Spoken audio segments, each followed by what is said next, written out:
Bom dia, amados, graça e paz. Vamos abrir nossas Bíblias lá em Colossenses, capítulo 2.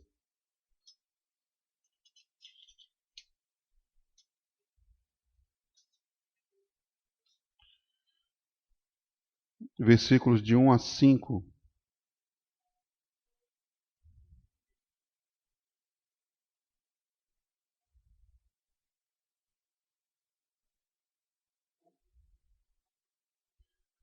Colossenses, capítulo 2, versículos de 1 a 5.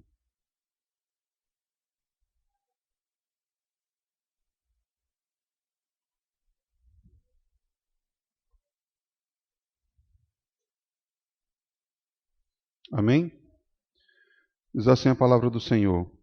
Quero que saibam quantas lutas tenho enfrentado por causa de vocês e dos que estão em Laodiceia, e por muitos que não me conhecem pessoalmente, que eles sejam encorajados e unidos por forte laço de amor, e tenham plena certeza de que entendam o segredo de Deus, que é o próprio Cristo.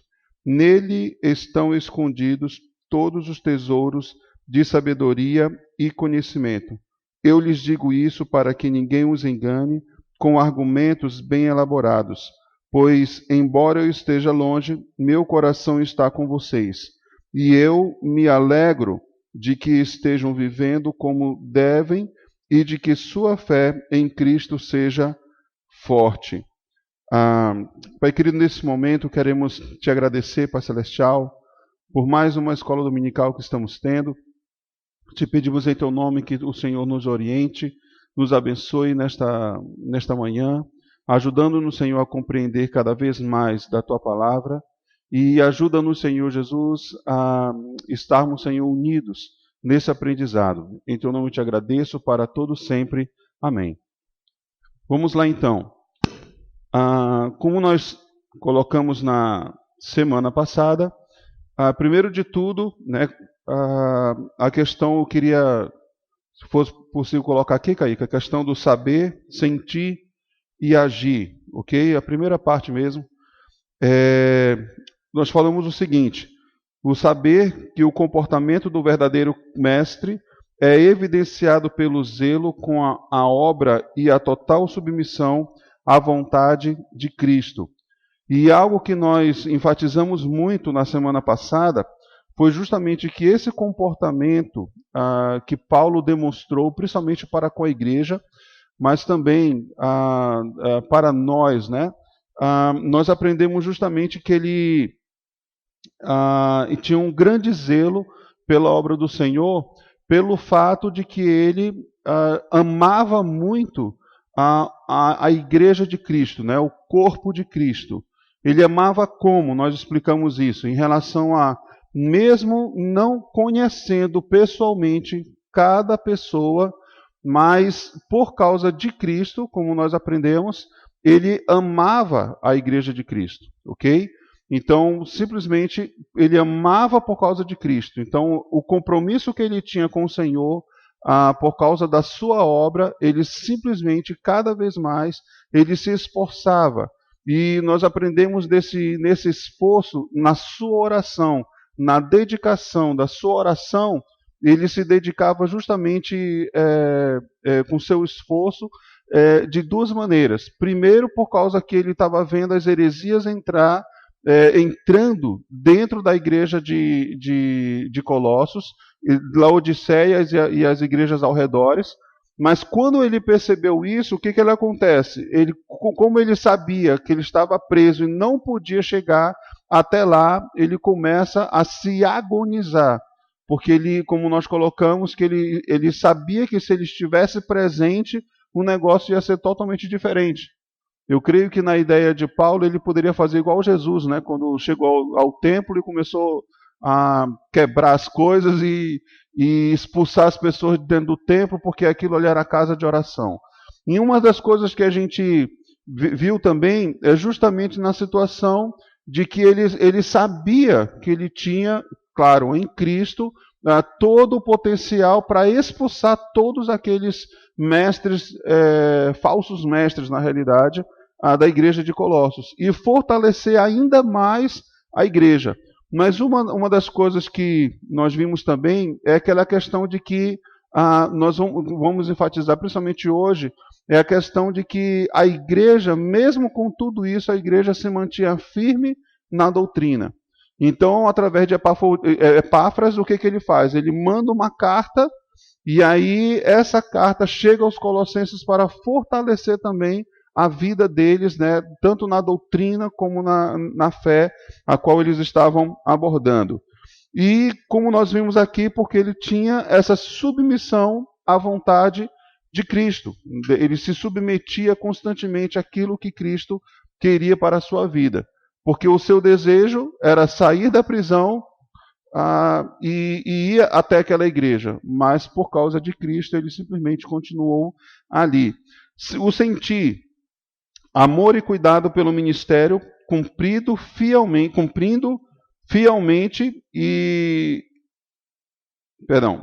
o amor e cuidado pelo ministério cumprido e fielmente e repulsa pelos falsos mestres que adoecem a igreja, maculando a suficiência de Cristo na vida dos cristãos. Então, mais uma vez, o amor e o cuidado pelo ministério, cumprindo fielmente, e também ele sentiu uma grande repulsa pelos falsos mestres. Aquilo que era errado, todo ensinamento que estava sendo colocado de maneira totalmente errônea, ele tinha uma repulsa muito grande em relação a isso. E o agir, sendo fiel ao verdadeiro ministério, para o qual Deus o vocacionou, e combatendo os falsos mestres e suas doutrinas enganosas. Hoje nós queremos abordar um pouco mais sobre isso, a questão dessa importância de nós, principalmente, sermos fiéis ao verdadeiro ministério para o qual Deus nos vocacionou. Não só nós como pastores ou presbíteros, líderes da igreja, mas principalmente você como líder da sua casa, como cabeça do seu lar, como o pastor enfatizou muito nas suas aulas em relação a isso, né, na lição 5, a questão de que mesmo que esse ministério apostólico centrado em Cristo, e ele enfatizou a questão de que esse apostolado, ele significa simplesmente a questão de um ministério de serviço, de servir tanto a sua igreja, mas principalmente a sua casa. Nós, como ministros dos nossos lares, como servos dos nossos lares, da nossa família, nós devemos cada vez mais nos fortalecer em Cristo para podermos justamente ensinar a nossa esposa, os nossos filhos, a viverem uma vida de acordo com o que o Senhor tem nos dito na sua palavra. Então a responsabilidade não é só para pastores, presbíteros, líderes, missionários, mas principalmente para todo aquele que é cabeça no seu lar.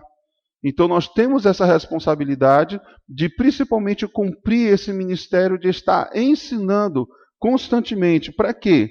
Para que justamente, sendo fiel a esse ministério que o Senhor nos vocacionou, nós possamos combater os falsos mestres e as doutrinas enganosas. E de repente você vai dizer, pastor, quais são os falsos mestres de hoje em dia? Isso acontece dentro da nossa igreja? E se eu for pontuar algumas coisas que acontecem dentro da nossa própria igreja, eu vou dizer para você, pode até simplesmente ficar abismado, admirado com o que realmente tem acontecido nas nossas igrejas. Irmãos, as doutrinas, eu estava conversando com uma pessoa aqui na igreja um tempo atrás, eu não vou dizer porque, além dele estar aqui, você conhece, né, a não ser que ele permita que eu fale, mas uma das coisas que foi colocado foi o seguinte: às vezes se combate tanto a psicologia ou qualquer outra logia, e nós estamos nos esquecendo do que o principal inimigo está dentro da filosofia. E eu fiquei pensando justamente isso, e conforme eu fui avaliando com cuidado essas palavras, eu comecei realmente a verificar isso, ou seja, dentro da própria igreja, não só da nossa própria igreja, mas de outras igrejas principalmente, onde nós passamos também. As pessoas, elas gostam muito de pegar alguma filosofia para as suas vidas e esquecem realmente dos princípios básicos das Escrituras. E quando elas começam a colocar essa filosofia dentro de si, elas começam a deturpar os ensinos básicos das Escrituras. O modo de se comportar, principalmente a questão da obediência, quando o líder fala, não faça isso, a pessoa vai e faz. E isso é o quê? É simplesmente você deturpar o ensino que está sendo colocado, porque de acordo com a sua filosofia, você está agindo corretamente e acaba agindo contra a própria doutrina. E isso é algo que nós temos que nos preocupar. E por quê? Porque quem faz isso são pessoas que têm já um bom conhecimento. As pessoas mais humildes, não têm tanto estudos, elas dificilmente vão fazer isso. Mas aquelas que têm já faculdade, ou estão frequentando uma faculdade, já têm alguns pensamentos meio diferentes, até por causa que está sendo bombardeado por esses pensamentos contrários dentro da própria faculdade, o que você acha que pode acontecer dentro da igreja? Muitas pessoas com pensamentos totalmente contrários, o que a doutrina realmente ensina. Não, eu vou fazer porque eu acho que isso é correto. Aí você começa a agir dentro da axiologia, né, como o pastor sempre coloca aqui, uma doutrina totalmente herética, que é um falso ensino, de acordo com o que você acha que sabe, e aí começa a agir dentro da igreja de uma maneira totalmente diferente daquilo que está sendo ensinado. E a igreja começa a sofrer, a igreja começa a passar por problemas, por dificuldades. Por quê? Porque isso vai se alastrando às outras pessoas. É como uma bactéria, né, um vírus, que ele simplesmente, a um toque, ou simplesmente está no ar e vai contaminando todas as pessoas. Paulo, por mais que ele esteja ensinando, o próprio autor aqui da nossa lição, esteja enfatizando isso para as nossas vidas como líderes, como ministros, como pastores, missionários e tudo mais, mas também ele está fazendo um alerta para a própria igreja. Como falei na semana passada, para onde você quer ser conduzido? Dependendo para onde você quer ser conduzido, você vai ser conduzido. Porque todo aquele que tem um ótimo estudo teológico, ele pode conduzir você tanto para o céu como para o inferno. Agora você tem que decidir para onde você vai. Para onde você quer ir. Porque senão você vai seguir falsos ensinamentos. Como muitos que saíram, seja lá do Cauamé onde nós pastoreávamos, muitos se saíram daqui da nossa própria igreja. Tiveram dificuldades com a doutrina, não foi simplesmente com o pastor, mas foi com a doutrina que estava sendo ensinada. Disse, não, isso eu não quero para a minha vida. Eu quero uma coisa mais livre, o negócio é viver em liberdade. E começam a seguir falsos mestres. E esses falsos mestres têm impregnado cada vez mais a mente das pessoas nas igrejas. E o número de pessoas, só para você ter uma ideia, tem crescido tanto o número de pessoas que simplesmente se consideram desigrejados. Porque eu posso simplesmente ser o pastor da minha casa e eu posso ser pastoreado online. Quando nós fazíamos louvorzão lá no Cauamé, nós convidávamos algumas bandas para participar. Depois a gente mudou isso, a gente caiu, né, em si, e a gente viu que muitas coisas que estavam sendo feitas eram erradas. Nós mudamos. Assim como houve o processo de mudança na videira, assim também houve o processo de mudança no Cauamé. E aí, um dos líderes um líder de uma das bandas, ele simplesmente falou que ele não precisava ir para a igreja. Engraçado que ele precisava da igreja para ir apresentar a sua banda, para poder tocar, para poder se apresentar e tal. Mas ele falava assim, não, perguntavam qual é a sua igreja? Ele disse, não, minha igreja, eu não tenho igreja. Minha igreja é no meu lar. Eu sou o próprio pastor da minha casa.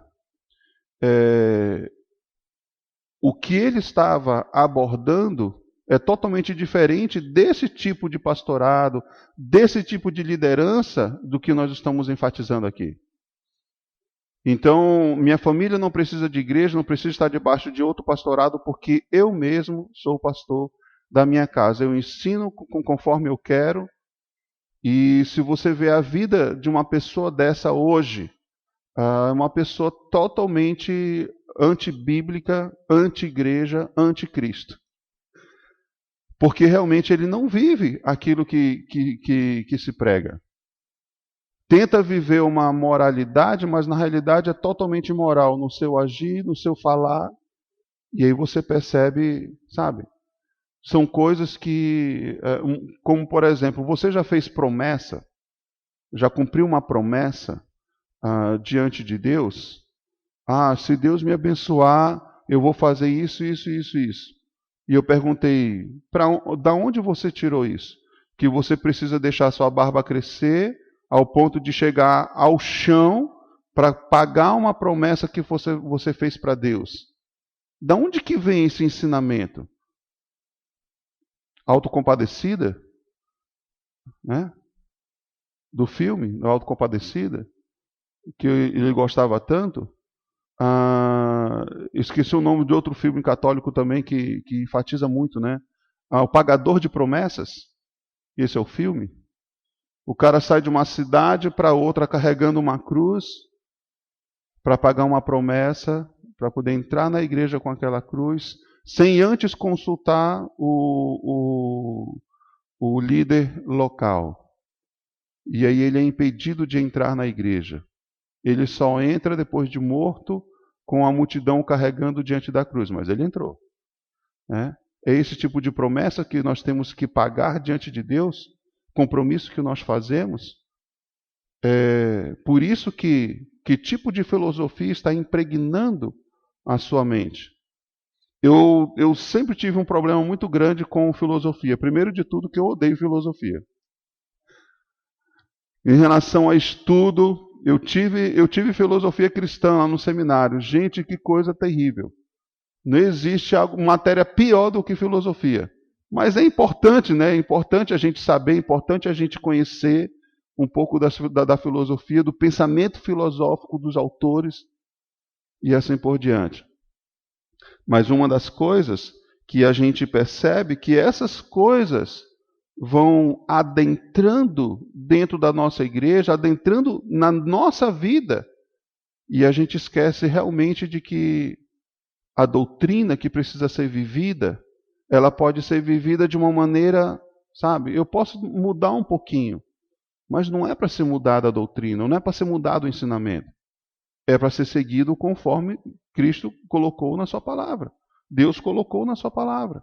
Por isso que esse agir, sendo fiel ao verdadeiro ministério para o qual Deus o vocacionou e combatendo os falsos mestres e as suas doutrinas enganosas, é muito fácil nós combatermos os outros, nós identificarmos isso na vida dos outros. Mas nas nossas vidas nós temos conseguido identificar também. E a conclusão que foi dada justamente já pode passar para a conclusão da primeira parte, a dedicação ministerial do ministro. A aplicação que ele coloca no final é: cada pastor, além de todos que cuidam de outros, isto é, cada cristão, e enfatiza isso aqui, não só a vida do ministro, não só a vida do pastor, não só a vida do missionário, não só a vida do presbítero, mas cada cristão precisa respirar oração. Por quê? Porque é ali que você vai ser fortalecido cada vez mais na sua vida com Deus. Mas lembra que nós colocamos? Paulo enfatiza a questão da doutrina, mas também, por quê? Porque ele tinha o conhecimento doutrinário suficiente, bíblico, para viver uma vida de oração baseado nas Escrituras. Não simplesmente no que ele ouvia, Senão ele podia, daquela época, ele já podia orar diante do Senhor. Senhor, eu determino que... Né? Não. Com toda humildade, ele ora diante de Deus, sabendo que é ele que vai executar a boa obra na vida daquela igreja. A única coisa que ele podia fazer era orar em sua agonia. E como nós enfatizamos, a sua agonia tanto por causa dos falsos mestres, mas principalmente porque ele lutava dentro de si. Tiago colocou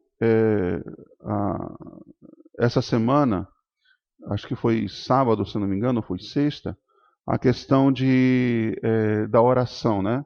A doutrina, quando nós estudamos doutrina, ela serve muito mais para nós mesmos, para aumentar o nosso ego, até mesmo para nós discutirmos com as pessoas, mas a oração, eu não vejo resultado nenhum, no sentido de que não mexe com o meu eu, né? Eu estou parafraseando o Tiago e aquilo que ele colocou de outro autor. E não vai, as outras pessoas não vão saber o que eu estou fazendo. Geralmente eu gosto de orar em silêncio, estou colocando eu, nós.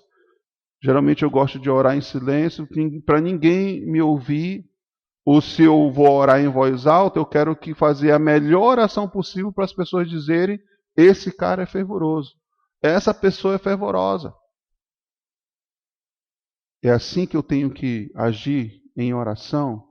Então, muitas vezes, o estudo da doutrina é mais fácil nós fazermos isso, ler as Escrituras, porque nós temos conhecimento, fazer os nossos devocionais, porque o nosso conhecimento vai aumentar, e aí isso vai aumentar o meu ego, por causa que quando eu for discutir com as pessoas, eu consigo vencer aquela batalha. Mas, na realidade, a verdadeira batalha, que é o período de oração, que eu tenho que ter constante, e isso é mais difícil, porque isso não vai mexer com o meu ego. Isso vai maltratar o meu ego. Mas é nesse motivo que a gente vê que todos nós precisamos respirar oração. Mas uma oração que seja feita com bases bíblicas. Por outro lado, a igreja local precisa entender que o pastor necessita investir tempo em oração. Como nós colocamos, uma igreja, uma pessoa que simplesmente não concordava porque o pastor tinha que trabalhar fora e não simplesmente ficar na sua casa ou no escritório orando e estudando as Escrituras. Né? E ele não concordava com isso. Apesar de ter uma boa palavra, apesar de ter um bom acompanhamento, mas não era isso que ele queria. Porque se ele tinha direito de trabalhar, o pastor também tinha direito de trabalhar. E como eu coloquei, e o que você acha que ele está fazendo? Vamos inverter o papel? Você fica lá estudando para pregar. Você já pregou na igreja alguma vez? Não, isso não é para mim, isso é para o pastor. Eu disse, então. Mas vamos inverter o papel só para você ver como que acontece. O seu trabalho, às vezes, até é fácil de fazer. Mas e o trabalho do pastor? A dedicação na oração, a dedicação nos estudos. Você acha que para ele subir ao púlpito e pregar como ele prega, é fácil? É simplesmente fez assim em cima das coxas? Não, precisa de tempo. E aí a gente foi mudando o pensamento daquela pessoa. Então a gente começa a perceber aqui que a questão que muitas vezes a própria igreja, como o autor colocou aqui na nossa lição, muitas vezes a própria igreja ela não reconhece isso na vida do pastor, que ele precisa orar. Um outro exemplo que eu queria deixar bem rápido aqui, uma pessoa simplesmente foi ao escritório do pastor e chegou com a secretária e falou assim: eu preciso falar com o pastor agora. Ela falou assim: olha, você espera 20 minutinhos, porque o tempo dele de oração já está acabando. Ele só está orando, deixa eu entrar lá. A secretária impediu. Não. Primeiro de tudo, você tem que entender que aquilo que ele está fazendo é muito importante. Esse é um tempo reservado para ele orar diante do Senhor. E a pessoa insistindo de, não, mas ele só está orando. E esse só está orando demonstra justamente que a pessoa não dava a mínima para a sua própria vida de oração, principalmente para a vida de oração do pastor. Ah, o pastor não está fazendo nada, está só orando. Às vezes nós podemos chegar na casa do pastor e, opa, pois não. Aí o pastor fala para os seus filhos, né? Diz, ó, atenda lá no portão, mas agora eu não posso atender ninguém porque eu estou estudando. Eu não quero perder o fio da meada aqui. E a pessoa... e o Esdras vai lá, fala com a pessoa e diz, ó, o pastor está estudando. Ah, ele só está estudando? Ah, então deixa eu falar com ele. Não, ele pediu para não ser interrompido. Não, mas depois ele continua o estudo dele se ele quiser. Não é assim. A dedicação, então, que é o que nós estamos enfatizando aqui, é importante investir um tempo tanto na oração como no estudo, e precisa ser respeitado esse tempo, não só na vida do ministro, mas na vida de todo cristão que passa um tempo diante do Senhor. A igreja não pode ocupar o obreiro com atividades secundárias, exigindo que ele resolva e faça tudo dentro da igreja. A comunidade de cristãos que se comporta assim impede que o seu pastor exerça uma função primordial no ministério e todos saem perdendo. É como eu falei para vocês, eu, infelizmente, criei uma cultura. Isso veio bem antes do seminário. Eu fiquei com 2 hérnias de disco, um coágulo de sangue e outros problemas por causa disso. O banco do seminário, mais ou menos desse tamanho aqui, eu era mais jovem e tinha bastante força, era mais magro. E aí nós tínhamos que limpar a capela, quando tinha programação, levar para o ginásio. E aí era para 2 pessoas levar um banco. E o meu parceiro demorava muito, queria só conversar, queria fazer, e enrolava e tal. E o pessoal enrolando, brincando, eu disse, rapaz, não tenho tempo para isso. Meu tempo é precioso, até porque eu tenho que subir uma ladeira, porque eu morava no morro praticamente. Agora você pensa, uma pessoa que mora em Roraima, subir um morro depois de um trabalho é difícil, não é verdade? E no seminário, depois do lago, quem conhece, né, eu morava lá em cima. E eu tinha que fazer todos os afazeres ali, depois subir o morro e depois voltar para outras atividades. E disse, eu não tenho tempo para perder. Então eu levantava o banco, colocava aqui, colocava em cima da carroça do trator e ia para o ginásio. Quando chegava no ginásio, pegava o banco, colocava aqui e descia as arquibancadas do ginásio com o banco na costa. Quando terminava a programação, colocava o banco, subia as arquibancadas, meu joelho ainda era bom, subia as arquibancadas, colocava no trator e fazia o serviço ao contrário. E isso me causou simplesmente problemas na coluna, sem brincadeira. Então a gente percebe que muitas vezes, por causa disso, eu criei uma cultura na igreja de que, por causa que eu não queria esperar as pessoas, pedia, mas eu não queria esperar a boa vontade das pessoas fazerem, eu simplesmente fazia. Queimava uma lâmpada, o pastor trocava. Quebrava um cano, o pastor consertava. Fazia isso, quebrou um cabo, o pastor consertava. E tudo era eu. Deu microfonia, descia de onde eu estava, ia até a mesa, ajeitava e voltava. Tudo era eu que fazia. Eu só precisava colocar a mesa de som do lado para eu poder regular enquanto tocava, cantava. Né? Tudo eu estava fazendo. Uma cultura que simplesmente, infelizmente, não me ajudou no ministério. E não ajudou as pessoas também no ministério. Por quê? O pastor faz tudo.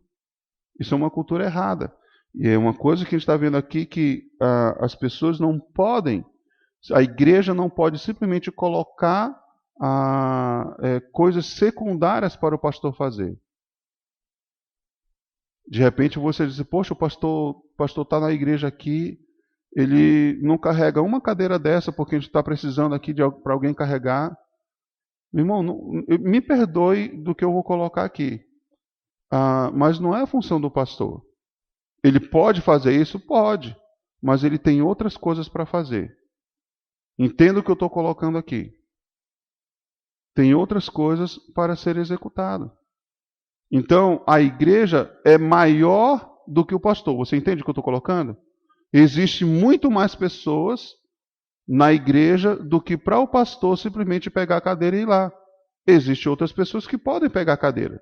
Por que o pastor tem que pegar a cadeira? Por que o pastor tem que arrumar aqui as cadeiras? Vai cair a mão dele? Não, não vai. Mas porque se criar uma cultura de que o pastor pode fazer qualquer coisa, ele não vai conseguir mais pregar, não vai conseguir mais ter tempo de oração, não vai conseguir mais ter tempo de estudo, porque ele só vai precisar fazer outras coisas.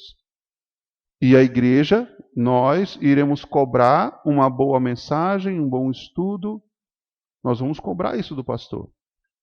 Então, a comunidade de cristãos que se comporta assim pede que o seu pastor exerça uma função primordial no ministério e todos saem perdendo. E realmente nós sabemos que nós não queremos perder essa grande oportunidade de aprender as doutrinas corretas diante das Escrituras. Amém?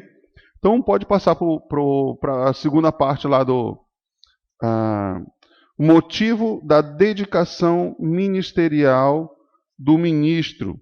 Então, a dedicação ministerial do ministro, do servo, daquele que serve ao Senhor e à igreja, foi o primeiro que nós abordamos.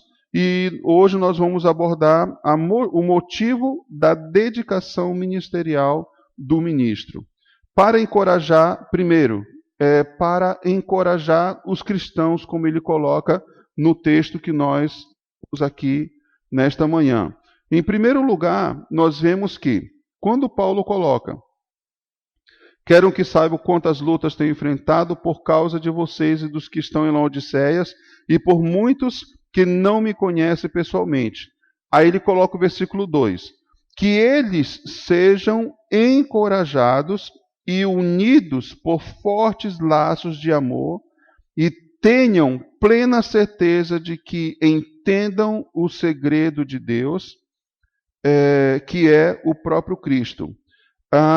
Quando a gente começa a avaliar, a analisar isso que Paulo está colocando aqui, que eles sejam encorajados. Primeiro a gente sabe que a falsa doutrina estava entrando na igreja, mesmo que os colossenses ali, alguns estavam firmes na sua fé, que Paulo vai colocar aqui, estavam firmes na sua fé, estavam firmes na doutrina, nos ensinamentos que Epáfra tinha ensinados a eles. Muitos estavam firmes, mas outros não. Outros estavam praticamente seguindo essa falsa heresia. Mesmo que ainda não estava praticando, mas já estava pensando assim, opa, isso aqui parece ser interessante. É mais leve de se viver.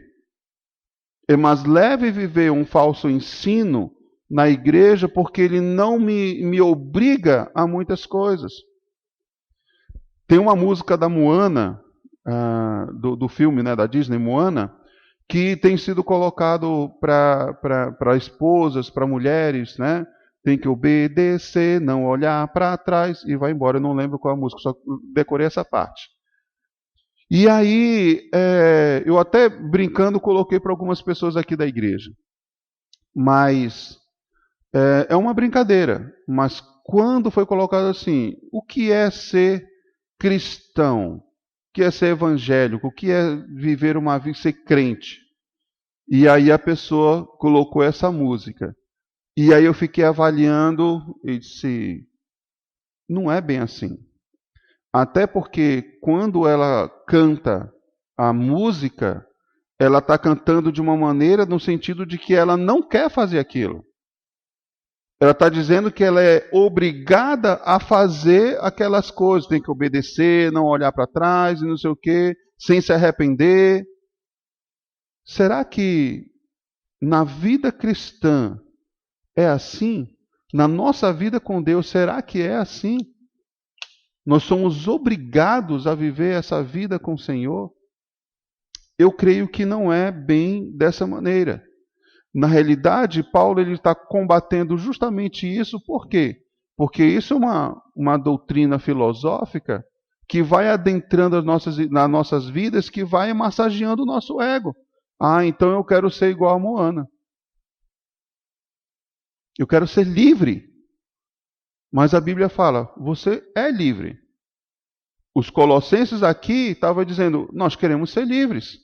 Assim como as pessoas estão ensinando aqui diferente do que Paulo ensinou, do que Epáfras ensinou, do que Paulo está mostrando nessa carta para nós. Eu quero ser livre. Mas vocês já são livres. Você já tem, Paulo vai enfatizar que nós já temos todo o conhecimento em Cristo.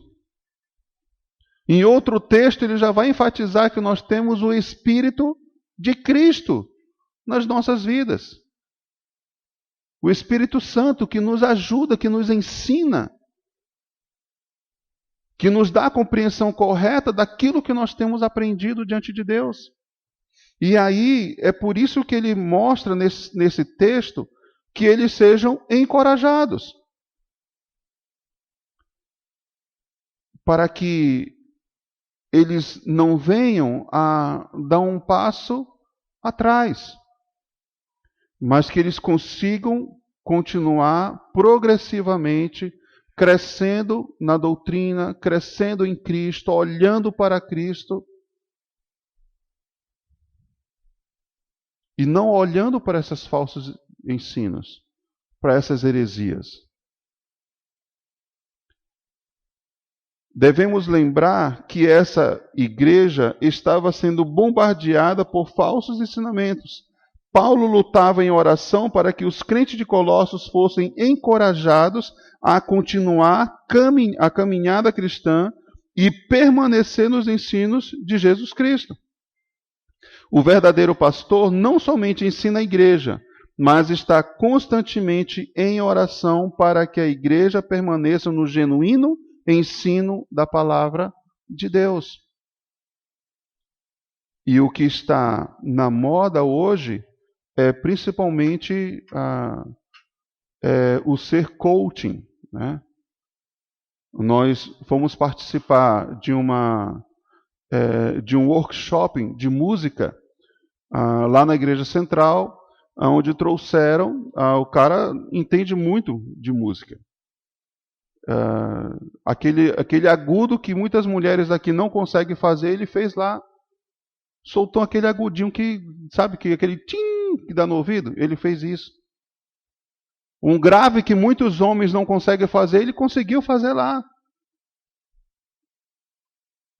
E ele simplesmente não é um ministro de música.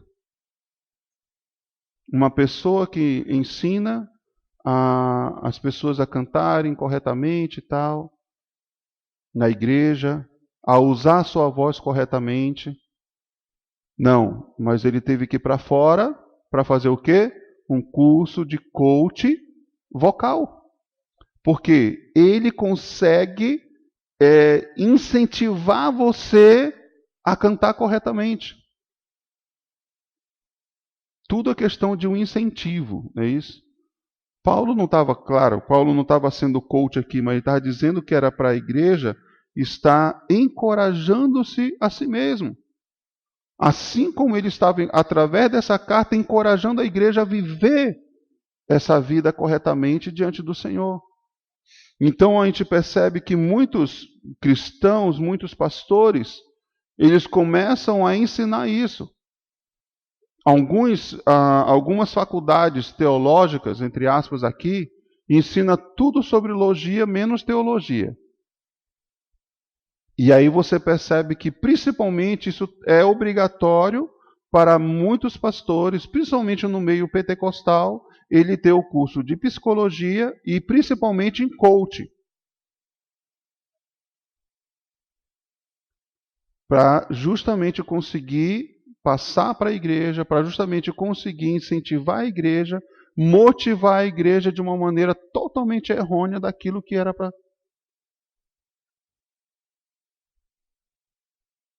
A pregação muda, porque a pregação agora era voltada para o homem, para poder tirar do homem o seu melhor, em vez de mostrar a podridão da sua vida, seu pecado. Lembra quando o pastor colocou aqui? Não. Podemos falar de tudo, menos de pecado. Uma igreja nos Estados Unidos, muito tempo atrás, o pastor foi entrevistado, enchia o Maracanã, a igreja dele era enorme, várias arquibancadas, o palco bem no centro, não lembro qual é o nome da igreja agora, não vou lembrar, irmãos. E eu não lembro se foi o pessoal da Globo ou foi da SBT que foi fazer uma entrevista com esse pastor, e ele falou assim, qual o seu segredo? Segredo para, vamos falar isso para os ministros lá do Brasil. Qual o seu segredo de ter essa grande multidão? Ele simplesmente falou o seguinte: aqui nós não falamos sobre pecado. Aqui nós só falamos sobre o amor, sobre a graça, sobre a misericórdia, sobre a importância que a pessoa tem para Deus, mas sobre o pecado não. Isso nós não falamos porque não compete nós falarmos sobre o pecado. Interessante isso. E aí a igreja cresce. Como eu falei para um pastor amigo meu, infelizmente ele acatou. E eu fiquei, Senhor, me perdoa pelo que eu falei.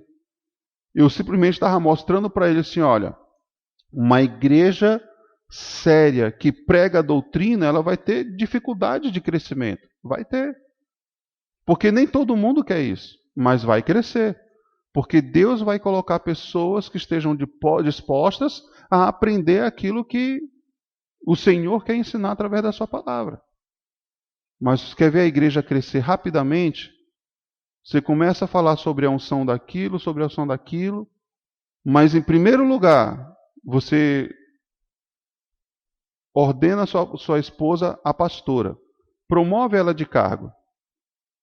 E aí você vai ver que aquilo ali é diferente. O ministério vai fluir. Irmãos, eu falei isso de uma maneira não sarcástica em si, mas mostrando para ele a diferença de um crescimento saudável para um crescimento com deficiências. Só que ele não entendeu, ele não escutou a primeira parte, ele só escutou a segunda parte. Ele disse, tá. O que ele fez? Ele ordenou a esposa dele a pastora. Foi isso que aconteceu. Começou a ensinar outro tipo de doutrinas. E está lá, a igreja crescendo. Não vou dizer quem é, não vou dizer aonde. A igreja crescendo e eu fiquei muito triste com isso. Até mesmo por saber que foi eu que dei a dica. Uma vez conversando com o pastor Joveci aqui, ele falou assim, rapaz, você viu como a Igreja da Paz cresceu de uma hora para outra? Nossa, uma igreja grande e tudo mais. Eu disse, eu vi. É espantoso o crescimento dela. Ele não estava falando sobre o que eles estavam fazendo, nada disso. Eles só estavam colocando, a gente estava falando sobre o crescimento de igreja, e aí ele falou sobre a Igreja da Paz. E aí eu falei para ele assim, se você quer ter uma igreja que seja melhor do que a Igreja da Paz, comece a fazer tudo o que ele está fazendo, e mais ainda, acrescente mais algumas coisinhas que aí você vai ver como a igreja vai crescer. E ele simplesmente falou assim, cara, que legal, nunca tinha pensado, não, brincadeira, não foi isso que o pastor falou não, irmãos. Ele falou, Deus me livre. Que ele sabia da situação, ele sabe da situação. Ele falou, Deus me livre. Deus livre a nossa igreja. Se um dia isso acontecer, ele falou, você pode me internar, porque eu estou ficando louco. Irmãos, e realmente é assim. Só que existe um custo para isso. Às vezes as pessoas estão vivendo certas doutrinas que elas acham que são fantásticas, mas na realidade elas estão sendo obrigadas a viver uma certa coisa. É livre por um lado, mas por outro acaba sendo obrigado, por exemplo, uma das coisas que geralmente essas falsas doutrinas fazem, ou esses pastores que ensinam isso, eles começam a colocar proibições dentro da igreja, que não existe nas Escrituras. Aqui na igreja nós vemos muito isso, moças conversando com rapazes. Você não pode. Você não pode conversar com um rapaz, a não ser que tenha outra moça ou outro rapaz juntos, mas mesmo assim ainda dois rapazes. Com uma moça não é indicado. Então você tem que falar em grupo. Quando uma moça está conversando com um rapaz, ainda é disciplinado por causa disso. Às vezes a gente acha que a doutrina falsa é tão agradável, tão boa, mas na realidade ela acaba gerando outras coisas. E a gente esquece realmente disso. Então por isso que o verdadeiro pastor não somente ensina a igreja, mas está constantemente em oração para que a igreja permaneça no genuíno ensino da palavra de Deus. E eu vou falar com certeza. Eu creio que o nosso pastor tem orado por nós, constantemente, em relação a isso.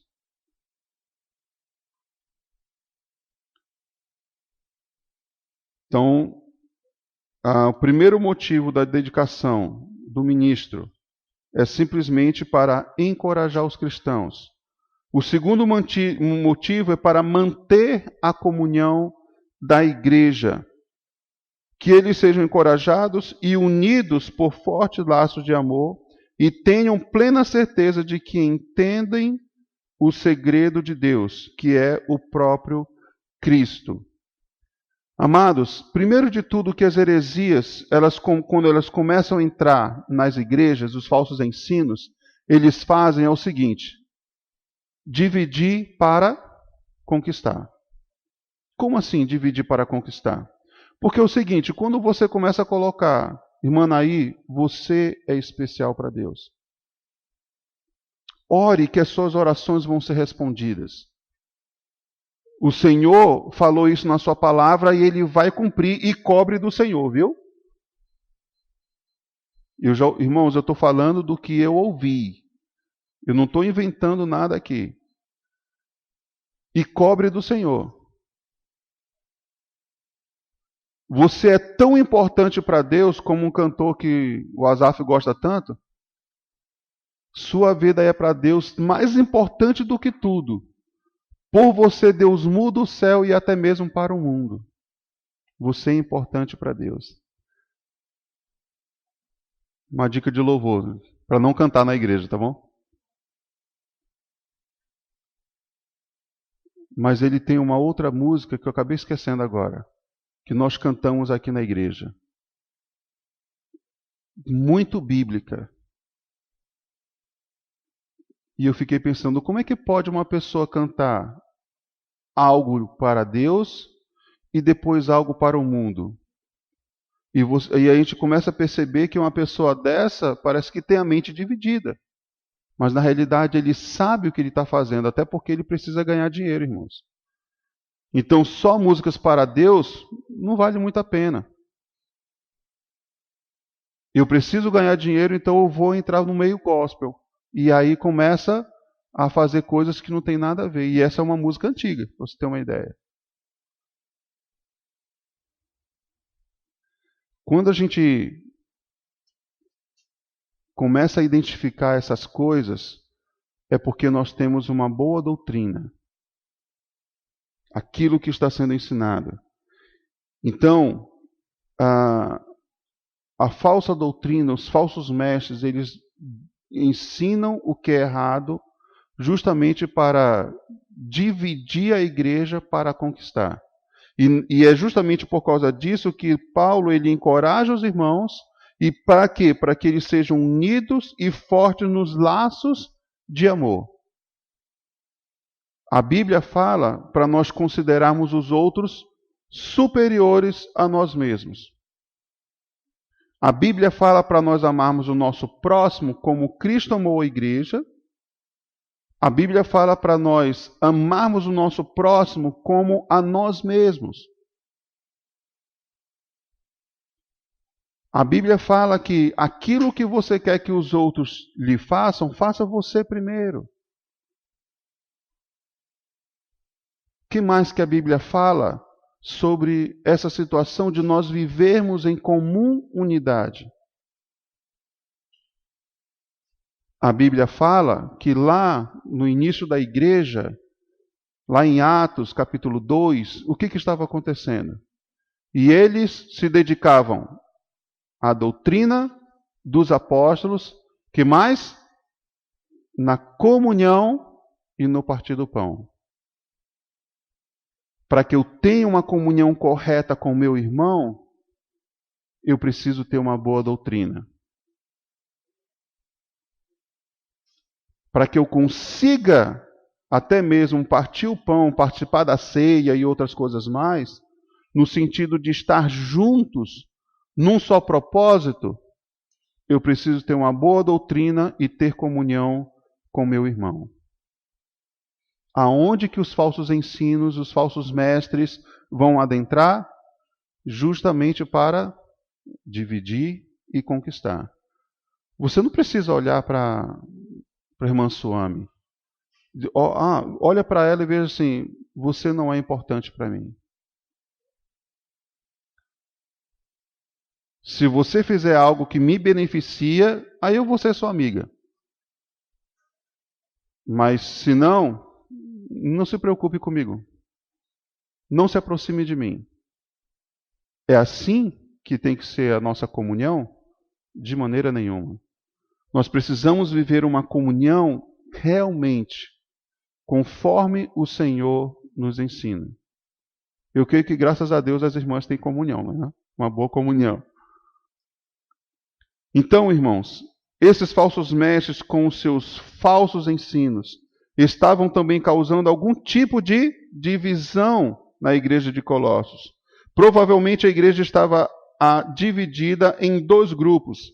Um que permanecia no verdadeiro evangelho e outro que estava dando ouvidos, não praticando ainda, mas estava dando ouvidos à heresia de Colossos, apesar de não seguirem ainda os ensinos falsos.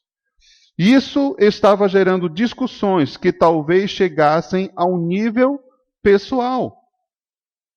Paulo mesmo fala para Timóteo, né, não se envolva em vãs discussões.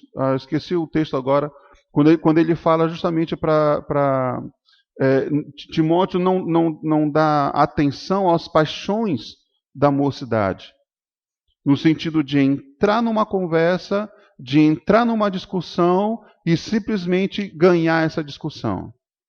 É melhor você perder do que para poder ganhar a vida do teu irmão, do que você ganhar uma luta ou uma batalha dessa e perder a comunhão com o teu irmão. Sempre nós temos que pensar na comunidade. E é por isso que a nossa igreja tem esse nome, Comunidade Batista Videira. Porque nós precisamos viver em comum união. Agora deixa eu colocar um parênteses aqui, irmãos. Eu coloquei no slide lá na igreja, já falei para vocês isso na semana passada, eu vou repetir. Sobre, irmãos, o que é igreja? Estudando sobre eclesiologia, pequeno manual de doutrina básica que vocês estudaram aqui também. Pequeno manual de doutrinas básicas do Granconato, e nós começamos a estudar eclesiologia. O que é igreja? E aí nós fomos pontuando algumas coisas do que é a igreja, do como a igreja deve viver, do como a igreja deve executar os seus ministérios. E aí eu perguntei, irmãos, de tudo isso que está escrito aqui, me diga pelo menos uma coisa que nós não estamos praticando. E olha que foi ensinado muito, muito mesmo. A Tessa está aí de prova. Infelizmente a Pamela e o Adson não estão aqui hoje, nem o Thales. estão de prova do que foi ensinado. Irmãos, sabe o que foi que a igreja falou? Pastor, de toda essa lista aí, que nos falta é comunhão. Ele disse, não pode. Não creio, irmãos. Me perdoe. Não creio. Você está equivocada, né? Vocês estão equivocados porque eu não creio nisso. Eu estava sendo sarcástico. Me perdoe. E a igreja falou, estamos falando sério. De tudo isso aqui, o que está faltando é comunhão. E eu perguntei, irmãos, o que o seu pastor tem pregado a maioria dos domingos aqui? Todo primeiro domingo do mês, preste bem atenção, eu estava pregando expositivamente, ok?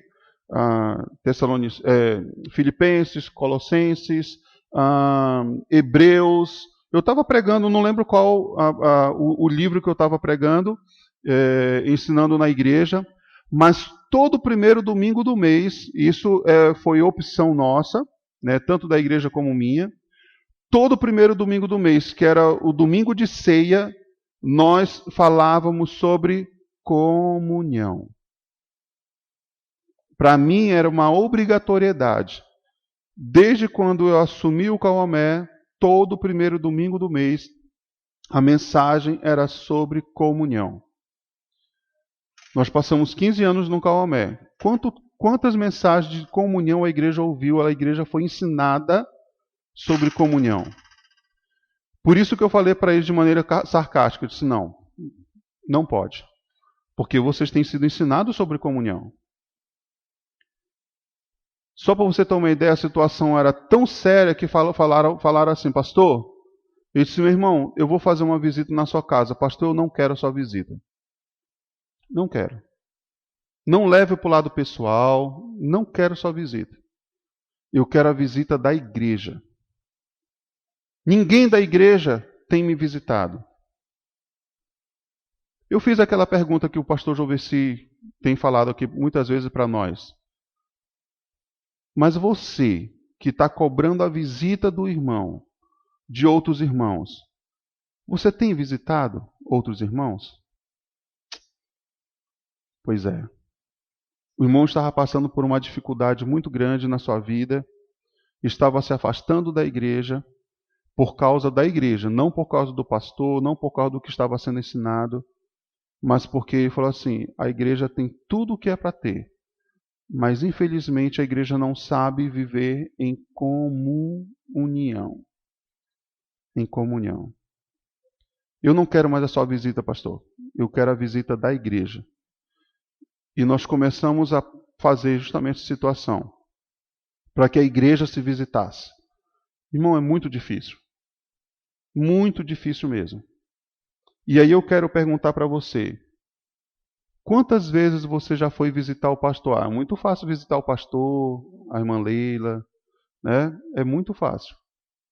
Mas um outro irmão que não seja do seu GV, um outro irmão que às vezes você quase não conhece, e sabe de uma coisa, aonde eu vou dizer para você, aonde eu não vou permitir você mentir, é quando nós temos aquele almoço com as famílias. Ah, pastor, mas é por causa que às vezes eu não estou tendo condições. Meu irmão, o almoço é entre famílias. É um junta-panela. Você não precisa dar o banquete. Irmãos, olha, fui pego, né, no tempo difícil. Não deu para... Hoje nós vamos comer carne moída com ovo. O importante é a comunhão, não é o que você vai comer. Sabe? É isso que a gente tem que entender. O importante é a comunhão. E quando se passa a lista, quantas pessoas, essa última vez, deram seu nome e tiveram esse tempo de comunhão mesmo? Numa igreja que tem quase 180 pessoas ou mais, se você vê a porcentagem, foi mínima. Para a tristeza do nosso pastor, para a tristeza da nossa liderança, Porque era para ter muito mais, irmãos. E Comunidade Batista Videira, nós estamos vivendo esse nome. Irmãos, isso é importantíssimo. Eu quero enfatizar esse tempo aqui, enfatizar isso aqui. Comunidade. Isso é importantíssimo nós vivermos.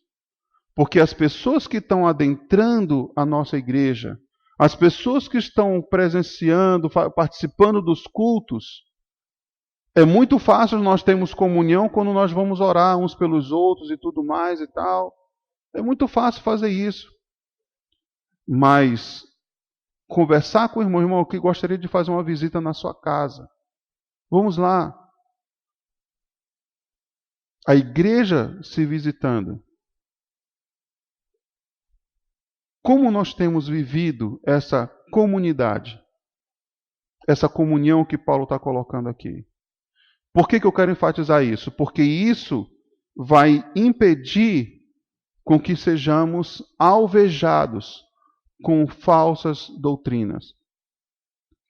Vai impedir com que pessoas que são fracas, ainda na fé, elas se deslizem, se desviem para esse outro lado. Mas eles sejam fortalecidos, sejam encorajados. Paulo fala muito isso nas suas cartas. Encorajem-se uns aos outros. Para que se viva esse fortalecimento. E esse encorajar uns aos outros é para que se haja comunhão entre a igreja. Porque isso é importante. E eu digo para você o seguinte: todas as ceias que nós fizemos, eu coloquei, irmãos, o que adianta nós virmos aqui para a igreja, no dia de ceia, todo o primeiro domingo do mês, e simplesmente nós não estamos vivendo uma vida de verdadeira comunidade na igreja? Será que a nossa ceia está valendo? Será que não é por causa disso que a nossa igreja não tem crescido? Porque a própria igreja não tem dado valor àquilo que realmente importa?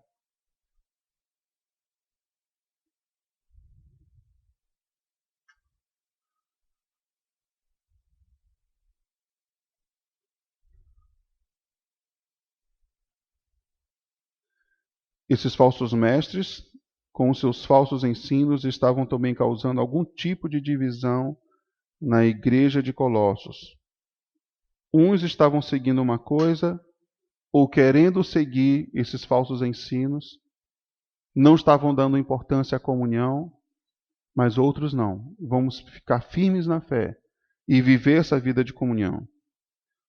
Diante disso, Paulo se põe em oração para que essa perturbação, isto é, a heresia de Colossos, não viesse dividir os cristãos colossenses.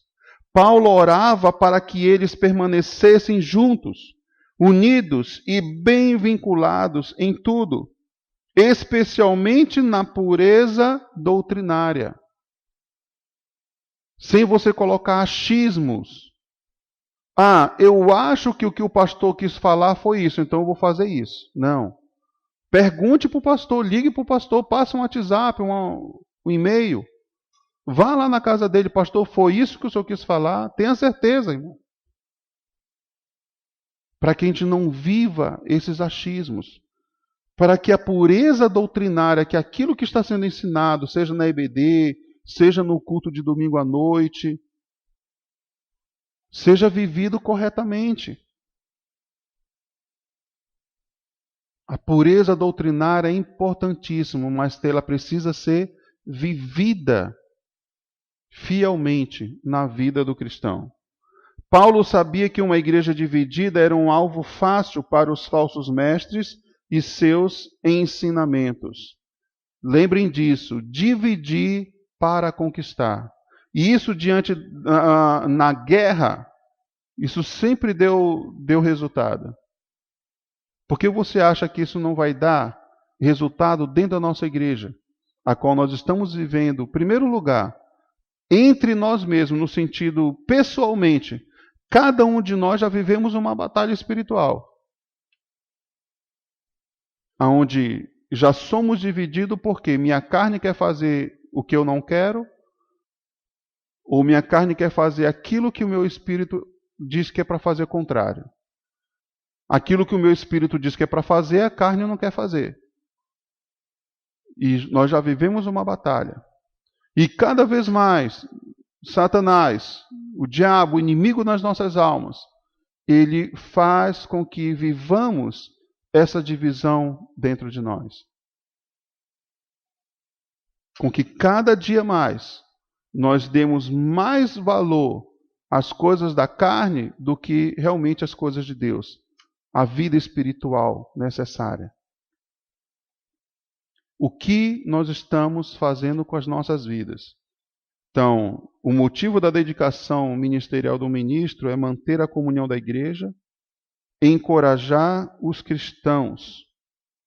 E Paulo coloca aqui, nos próximos versos, pelo crescimento e conhecimento de Cristo.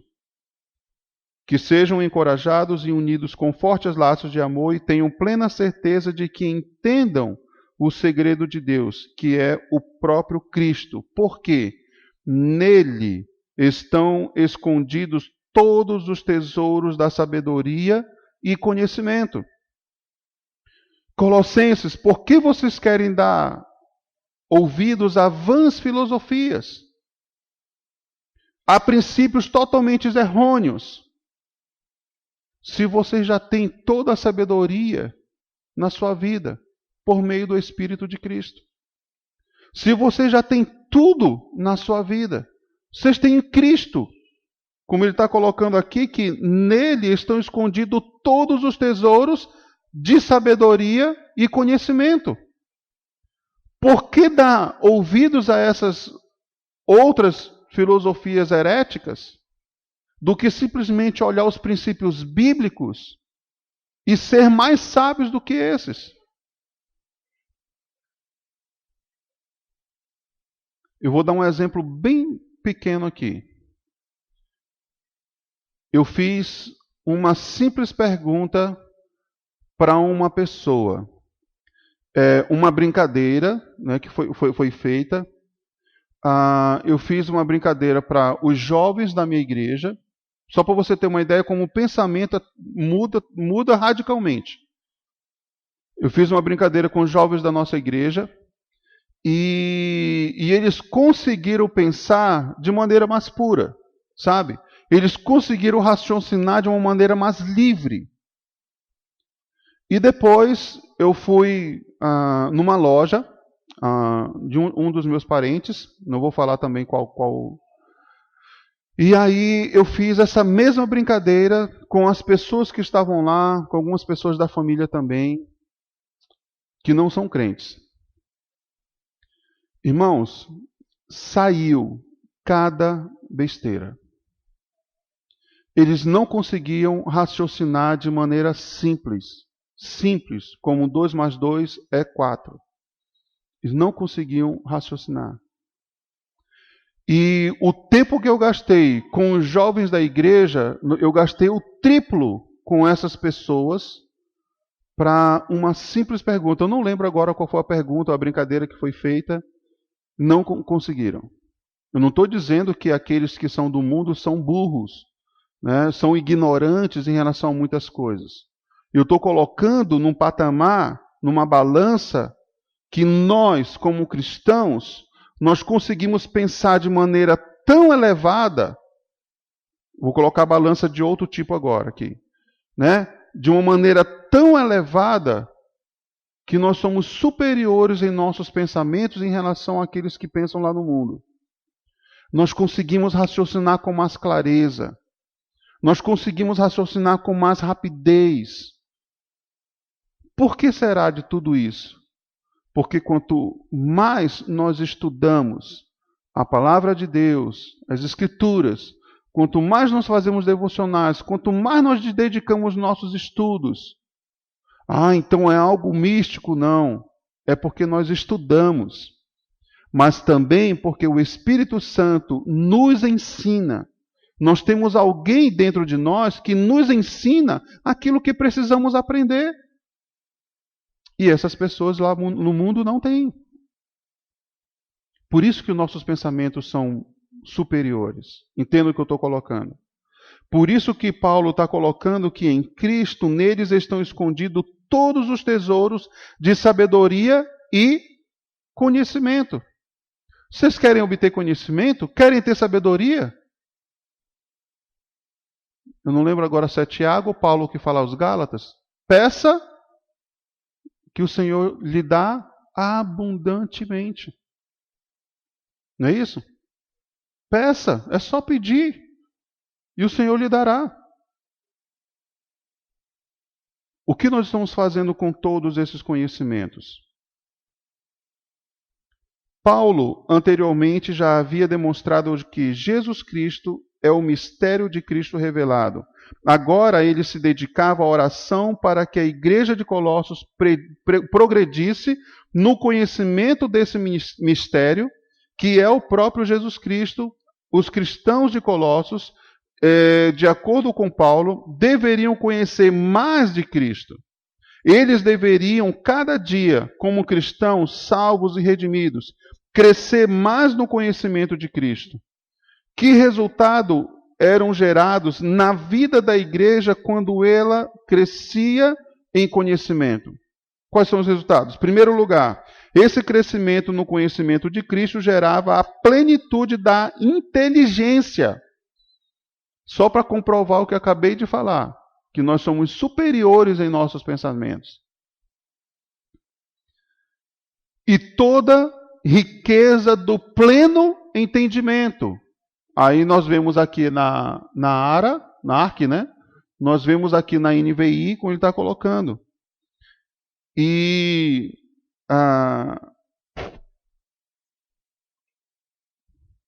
essa expressão era a capacidade de avaliar determinadas situações e tomar uma decisão correta. Paulo orou para que a igreja de Colossos pudesse avaliar e tomar a decisão correta diante das heresias de Colossos. Então, primeiro de tudo, era para que possamos ter pleno conhecimento, pleno inteligência. Segundo resultado, pode passar o próximo slide. Segundo resultado era o próprio conhecimento. Ou conhecerem plenamente, tal como coloca a NVI. A palavra conhecimento usada por Paulo aqui significa exatamente a capacidade de aprender e entender a verdade quando somos defrontados por ela. O desejo de Paulo era que a igreja de Colossos sempre aprendesse sobre a verdadeira e absoluta verdade que é o Cristo, em detrimento do falso ensino. E terceiro resultado, e por fim, a sabedoria. A sabedoria é o poder de manter, confirmar e exaltar a verdade uma vez captada intuitivamente, com uma argumentação e apresentação sábia e inteligente. William Barclay.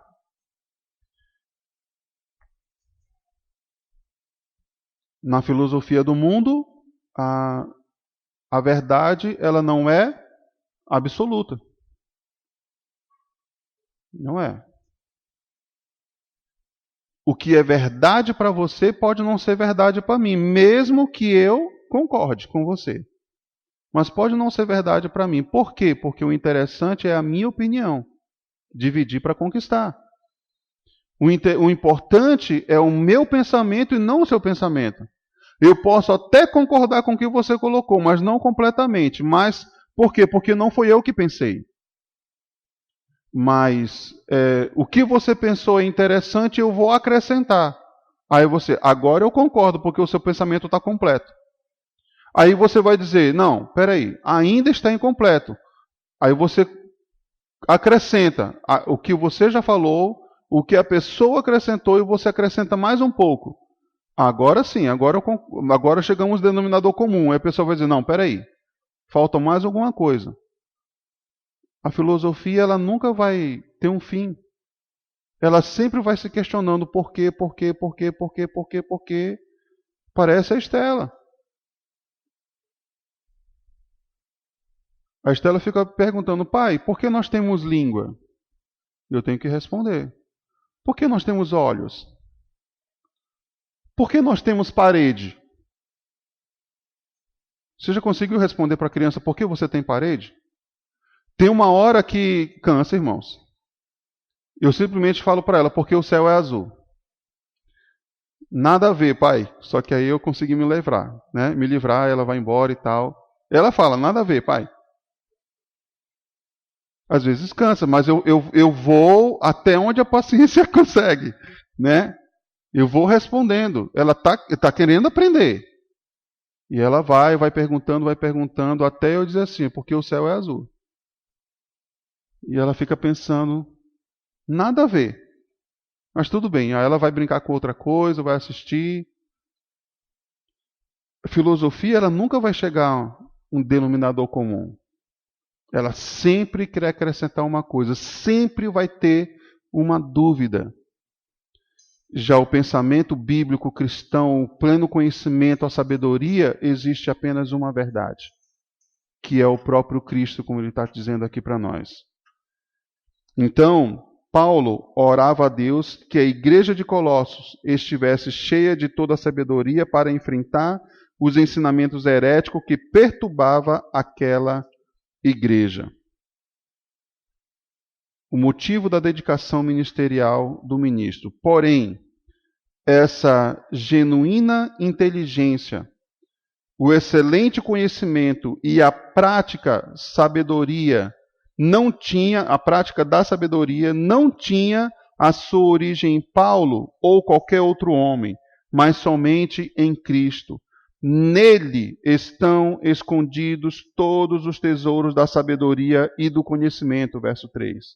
Os cristãos de Colossos não precisam buscar um conhecimento secreto, como advogavam os falsos mestres, pois eles já estavam supridos em Cristo Jesus. Você quer ter um conhecimento? Você quer ter sabedoria? Está tudo aí dentro de você. Você só precisa buscar. Tudo está dentro do homem. Não. Por um lado está certo, porque o Espírito, né, Jesus, ele falou assim, eis que estarei convosco todos os dias até a consumação dos séculos. Como? Por meio do seu Espírito. Porque em seu corpo ele não pode estar em nós, mas em espírito ele pode. Então, quando nós observamos isso, nós vemos que nós temos dentro de nós, por causa de Cristo, o seu Espírito que nos ensina todo o conhecimento, toda a sabedoria. Mas em nós mesmos, se buscarmos apenas em nós mesmos, e aí Ana Paula Valadão tem certo, fala certo. Se tu olhares, Senhor, para dentro de mim, nada encontrará de bom. Nada. Em mim mesmo. Ela não está colocando, mas é porque Cristo habita em nós. Não. Ela está focando no homem. Seria tão bom se ela continuasse com esse mesmo pensamento, porque aí ela não teria mudado as suas músicas. Né? Infelizmente. Quando o foco foi para o homem. Então, o verdadeiro ministro do Evangelho ora constantemente por seu rebanho, para que ele cresça em toda inteligência, conhecimento e sabedoria, e permaneça firme contra os enganos e falsos ensinos dos falsos mestres, e busca manter a igreja unida e bem vinculada em tudo, especialmente na pureza doutrinária. Irmãos, me permitem só mais uns 10 minutinhos aqui. A motivação do ministro agora, o ponto 3. Porque embora esteja fisicamente longe de vocês, em espírito estou presente e me alegro em ver como estão vivendo em ordem e como está firme a fé de que vocês têm em Cristo. Paulo está colocando que o coração dele estava lá com eles. Seu pensamento, suas orações estavam constantemente vivendo não só em prol deles, mas de todas as igrejas, de todos os santos, da igreja de Cristo. Ele batalhava dessa maneira em oração, como ele coloca aqui no texto. Então, na NVT ele fala assim: pois embora eu esteja longe, meu coração está com vocês, e eu me alegro de que estejam vivendo como devem e de que sua fé em Cristo seja forte. A NVI já coloca que estão vivendo em ordem. Aqui ele coloca como devem, é o mesmo tradutor. Mas ele colocou numa aqui, ele coloca vivendo em ordem, e na NVI ele coloca vivendo em ordem na NVI, e aqui vivendo como devem. Para mim a palavra é muito importante porque ela coloca como imperativo. Eu devo viver dessa maneira. Eu tenho que me obrigar a viver de acordo com a doutrina. Porque se eu não viver de acordo com a doutrina, eu vou viver de acordo com os ensinamentos mundanos. E a minha vida vai descer, né, no escorregador banhado de manteiga. Ok? É rápido. Muito rápido. Num dia quente. Melhor ainda, né? Agora tu pensa. É assim que a minha vida vai descer. Minha vida espiritual.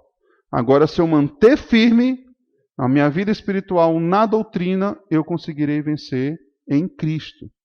Né? Porque em Cristo nós somos mais que vencedores, como ele fala lá em Romanos.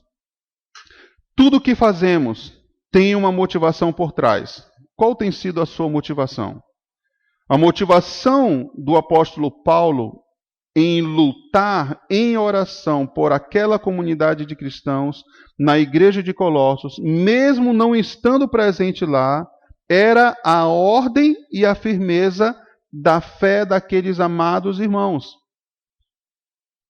O modo como nós vivemos diante da doutrina, o modo como nós vivemos diante dos ensinos que nos tem sido dado, isso motiva o nosso líder a cada vez mais se esmerar nas Escrituras. Chegou uma época no Cauamé que eu cheguei com o pastor Silvio e falei assim: pastor, não quero mais pastorear o Cauamé. Eu e minha esposa. Não quero mais. A igreja não se envolve. A igreja não faz isso, não faz aquilo, tal. Ok. E ele falou: você tem certeza disso? Eu disse: não.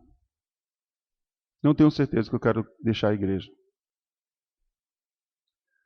Mas tinha uma situação muito difícil, a qual nós estávamos enfrentando lá, que nos impulsionava a não querer mais. Meus estudos, irmãos, eu fazia os estudos, era assim. Graças a Deus, -1.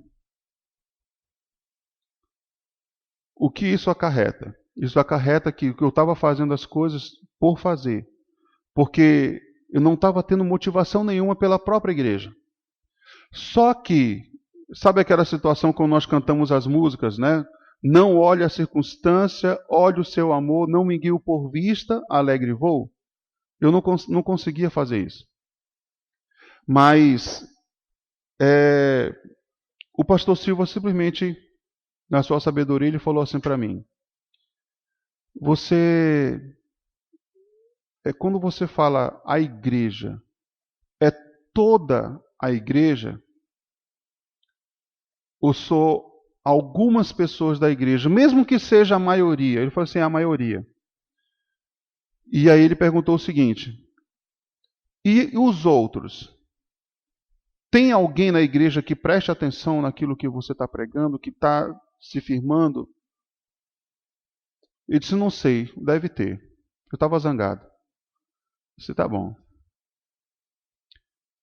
Conversei com o Joveci, não sei se o Joveci vai lembrar, e aí eu conversei com o Joveci, a mesma coisa que ele falou. Quando você fala igreja, é toda a igreja? Ou é uma certa quantidade de pessoas, a maioria, e aquela minoria que realmente está lá disposto a aprender? Você já olhou para essas pessoas?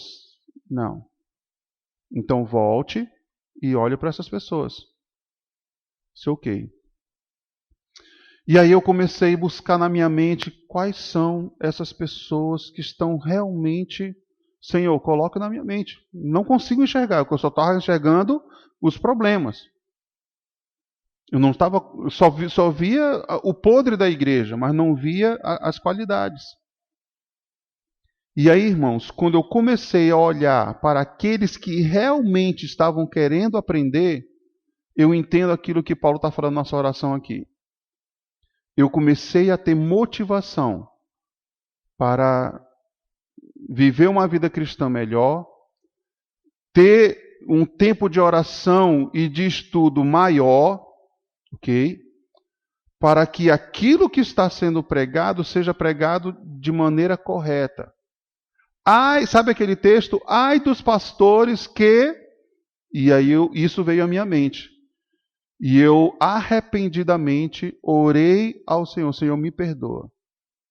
Me perdoa porque eu quase estava vivendo esse ai aqui na minha vida. E eu quero viver uma vida diferente. E eu entendo o que Paulo está colocando aqui, porque isso aqui, a ordem e a firmeza da fé dos colossenses, o motivava na sua vida de oração, o motivava no seu ministério, mesmo estando lá preso, em pregar o evangelho, seja para os guardas, para aqueles que tinham oportunidade, que os seus discípulos levavam para ele lá. Se eu não me engano, ele estava preso numa casa, aonde discípulos podiam entrar e sair, os guardas não impediam. Ele podia ter comunhão com as pessoas. Estavam lá. Mas ele está colocando aos colossenses que isso motivava a vida deles. Não só para os colossenses, mas com certeza os coríntios, com certeza os éfesos, os filipenses, tessalonicenses. E porque ele via, nas suas cartas, ele olha para essa situação, para esse lado a qual motiva o seu coração. Aí a oração de Jeremias faz muito efeito nas nossas vidas quando a gente canta, né? Quando a gente fala. Quero trazer à memória aquilo que me dá esperança. Isso motiva o nosso coração cada vez mais a continuar firmes no ministério. E eu tenho certeza que o nosso pastor, ele olha para essas pessoas. Por mais que a maioria não estejam nem aí com o que está sendo pregado, com o que está sendo ensinado, mas tem uma minoria, ou vamos colocar pelo menos a metade da igreja, ela pode... Eu não sei, irmãos, o pastor conhece todos vocês. Como pastor do Calmé, eu conhecia todos, e conhecia de maneira íntima, no sentido, seus pensamentos. Conhecia mesmo. Não bola de cristal, nada disso. Mas eu consegui identificar quando a pessoa entrava no portão da igreja, que a pessoa já vinha com problema, estava alegre. Quando a pessoa, eu já consegui identificar isso. É a mesma coisa quando a minha filha chegava e falou assim: o que foi que você aprontou na escola hoje? Ela regalava o olho: como é que o senhor sabe? Eu disse: pois é, está escrito na tua testa. E ela fazia assim.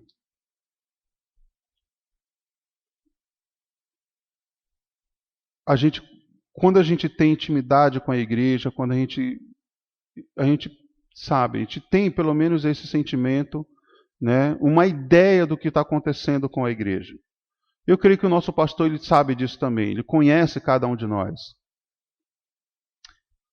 Mas, principalmente por conhecer, ele tem sido motivado a aprender cada vez mais, por causa de outros que têm incentivado a sua vida também. Devemos lembrar que Paulo recebeu um relatório de Epáfras, pastor daquela igreja, que mesmo diante da insistência dos falsos mestres, a igreja não estava indisciplinada e mantinha-se firme na fé em Jesus Cristo. Esse era o motivo da alegria de Paulo. Porém, essa era a motivação de Paulo em relação aos crentes de Colossos, que eles permanecessem firmes na fé em Cristo Jesus. Paulo entendia que ele não podia em nenhum momento baixar a guarda, por isso ele lutava continuamente em oração pela igreja de Colossos.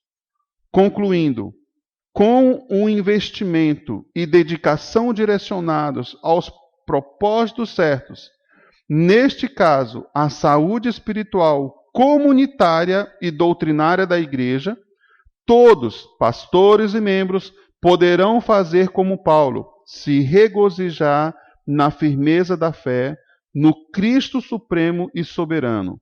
Sua igreja tem a certeza de que, mesmo não contando com a presença física do ministro, pode se alegrar no conhecimento que tem no Senhor Jesus. Eu creio que não só por causa do grupo de presbítero que o pastor tem na igreja. Ele vai, tira suas férias e fica tranquilo, claro, entre aspas, né? A gente nunca fica tranquilo literalmente. Sempre tem nas nossas férias, sempre tem alguém que liga, sempre tem um problema, sempre tem uma dificuldade, sempre tem alguma coisa a fazer, mas ele é mais tranquilo do que muitos outros pastores, porque ele conhece a sua igreja. Ele sabe que a sua igreja, ela pode viver isso aqui. Ele pode se alegrar no conhecimento que tem no Senhor Jesus a sua igreja. Tirando os presbíteros, que outros homens poderiam estar aqui na frente, dando essa escola dominical, pregando no domingo à noite, fazendo as outras coisas? Temos? Eu vou deixar essa pergunta para os irmãos. Se não temos, o que você está fazendo com o chamado que o Senhor lhe deu? Que chamado, pastor? Não foi chamado para ser pastor, não. A gente aprendeu aqui sobre o ministério apostólico centrado em Cristo. O ministério de serviço. Você está servindo a sua igreja como deveria? Ou simplesmente servindo sentado no banco ou sem? Meus irmãos, em toda a igreja existe um ministério que, infelizmente, ele é negligenciado. E eu fui perguntado sobre isso. E eu quero desafiar os irmãos aqui nessa última fala, eu quero desafiar os irmãos ao seguinte: existe um ministério na nossa igreja que precisa muito, muito, muito mesmo. Eu quero enfatizar isso aqui. Que entre em execução o mais rápido possível. Nós não podemos simplesmente deixar o nosso pastor ou apenas o púlpito nos ensinar. O púlpito transformar as nossas vidas. Ou até mesmo os nossos GVs. Nós precisamos arregaçar as nossas mangas e começarmos a agir nesse ministério. Discipulado. Discipulado. Não minta dizendo que você não tem condições de discipular. Não minta. Eu vou colocar isso para você. Eu falei para Marta, nós já estamos terminando, né, nossa apostila de discipulado. E se você, como nova convertida, você já tem condições de, porque eu estou avaliando isso, irmãos, como pastor, como líder, como discipulador, eu e a Tessia, você tem condições de discipular uma outra pessoa, um novo convertido. Ela não tem condições de discipular a Beni. A Beni já tem, né, uma mentalidade já cristã, nasceu num lar evangélico, né, se formou no CFM, sabe? Tem já muito tempo, já leu muitos livros, mas ela pode ensinar alguma coisa ainda para a Beni. Mas uma nova convertida, uma adolescente da igreja, ela já tem condições de discipular. porque já foi passado um certo conhecimento, já foi ensinado, entendeu, a ela. Agora eu estou colocando a Marta com o nosso bebê ainda na fé, como o pastor falou, né? Imagine, irmãos, os outros que são mais antigos na fé. Olha o estrago que você poderia fazer na igreja, no bom sentido, tá bom? Você poderia estar discipulando outras pessoas. A igreja poderia estar inflando, não só de conhecimento, mas de vida espiritual saudável, se você se prontificar a exercer esse ministério. Servir através do discipulado. E como o nosso pastor sempre tem enfatizado aqui, através do evangelismo. Na nossa igreja, queremos o nosso novo templo, entre aspas, né? O nosso novo salão de culto, lá no nosso terreno, nós precisamos arregaçar as mangas, evangelizar e discipular aqueles que estamos ganhando para Cristo. Essa é a nossa maior responsabilidade como igreja. E nós precisamos fazer isso, irmãos.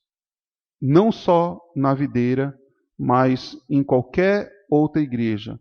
Infelizmente, é um ministério que as pessoas não querem abrir suas casas e não querem sair do seu conforto para ir até o seu discípulo. Ou o seu discípulo não quer ir até o discipulador. Incomode, busque. Condições nós temos.